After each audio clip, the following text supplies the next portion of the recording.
চাঁপাইনবাবগঞ্জে কৃষকের মাথায় হাত। প্রায় প্রতিদিনই তালা ভেঙে চুরি হচ্ছে পানির পাম্প ও বৈদ্যুতিক ট্রান্সফরমার।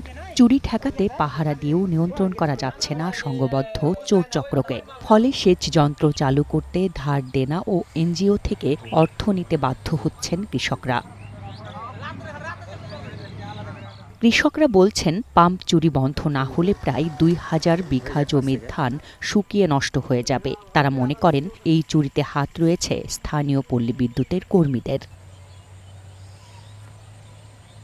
সমস্যা সমাধানে পল্লী বিদ্যুতের স্থানীয় অফিস ও থানায় অভিযোগ দিয়েও মিলছে না প্রতিকার। পল্লী বিদ্যুৎ অফিসকে জানানো, থানাকে জানানো, সবকে জানানো, কোনো হাতে সহায়তা নেই। আর এইভাবে দেওয়ার চুরি হয়ে যাবে, আর দেওয়ার হারা কি দিয়ে কিনবো? আর এত বাপের আর কোনো অর্থ নাই বেচার। কার গরু থাকে, ছাগল থাকে, বেঁচে কিনে জুটিয়া মুটিয়া করি করে আবার ফের লিয়ে লাই। পল্লী বিদ্যুতের লোক চুরি করছে, ওরা অভিযোগ দিচ্ছি, ওরা কিচ্ছু করে না। এখন বর্তমান সব ধানের শীষ পড়ছে, আর ধানের পানি না পেলে তো সব ধান মরে যাবে। মোটরে ট্রান্সমিটার থাকে, মোটর থাকে। এই মোটরটা আমাদের মোটরটা তালা ভাঙ্গা চুরি হয়েছে। মোটরে 20 বিঘা ধান আছে।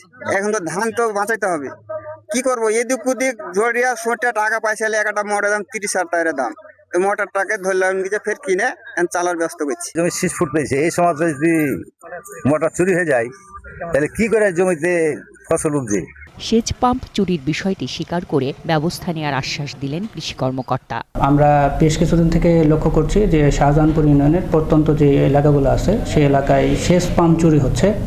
এই সেচ পাম্প চুরি হওয়ার কারণে আমাদের কৃষকরা বেশভাবে ক্ষতিগ্রস্ত হচ্ছে। প্রশাসনের সাথে কথা বলছি এবং আমাদের পুলিশ ভাইদের সাথে কথা বলবো, উপজেলা চেয়ারম্যানদের সাথে আমরা যোগাযোগ করার চেষ্টা করছি যে এই সেচ পাম্পগুলো যেগুলো হারিয়ে যাচ্ছে সেগুলো যাতে উদ্ধার করা যায়। নিজ দপ্তরের কেউ জড়িত থাকলে কঠোর ব্যবস্থা নেওয়ার আশ্বাস দিলেন পল্লী বিদ্যুতের কর্মকর্তা।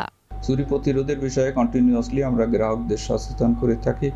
এখানে আমরা বিভিন্ন সময় গ্রাহক মোটিভেশন মিটিং, উঠান বৈঠক বা বিভিন্ন সময় গ্রাহকদের সঙ্গে কথাবার্তা হয়, তখন চুরি প্রতিরোধে গ্রাহকের কি কি করণীয় এই বিষয়ে আমরা সচেতন করে থাকি। যদি আমাদের কারো কোনো ধরনের সংশ্লিষ্টতা পাওয়া যায়, অবশ্যই দাপ্তরিক নিয়ম অনুযায়ী তার বিরুদ্ধে ব্যবস্থা নেওয়া হবে।